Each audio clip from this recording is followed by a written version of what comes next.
guys, welcome back to law school. हम देख रहे थे आईपीसी में आज हम इसके इंट्रोडक्शन की बात करेंगे, जो कि चैप्टर 1 इंट्रोडक्शन पार्ट 1 to 5 में बताया गया। सेक्शन 1 क्या कहता है? Title and extent of operation of the code.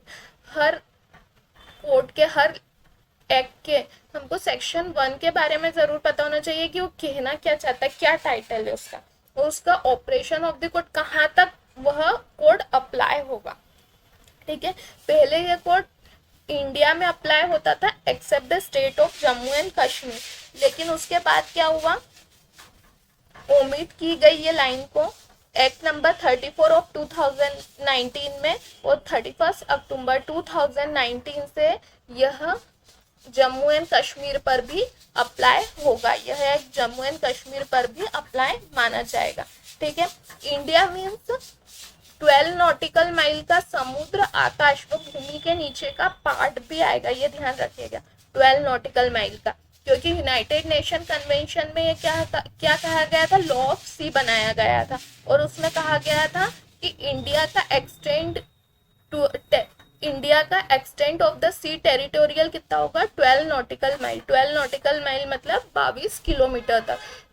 समुद्र का भी वह हिस्सा आएगा 12 नॉटिकल माइल तक, आकाश का भी, और भूमि के नीचे का पार्ट भी जो रहेगा वो 12 नॉटिकल माइल तक माना जाएगा। ठीक है, ये वाली लाइन ध्यान रखिएगा। तो सेक्शन 1 क्या कहता है, यह एक्ट इंडियन पेनल कोड कहलाता है, और इसका एक्सटेंट किस पे होगा, होल इंडिया पर, पूरे इंडिया पर।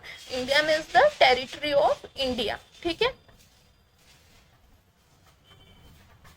अब जुरिस्डिक्शन ऑफ आईपीसी, हम आईपीसी के जुरिस्डिक्शन के बारे में बात कर लेते हैं।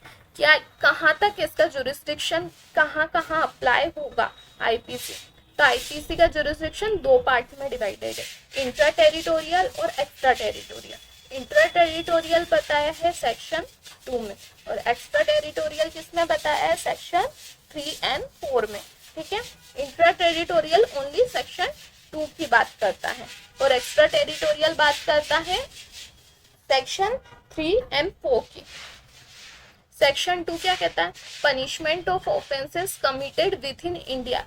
ऐसे ऑफेंसेस जो इंडिया में कमिट किए जाए, वह इंट्रा टेरिटोरियल ऑफेंस किसी भी पर्सन द्वारा, एनी पर्सन लिखा है यहाँ पर, ये ध्यान रखिएगा, यहाँ पर सिटीजन नहीं लिखा है, एवरी सिटीजन नहीं लिखा है कि सिर्फ इंडिया के सिटीजन द्वारा।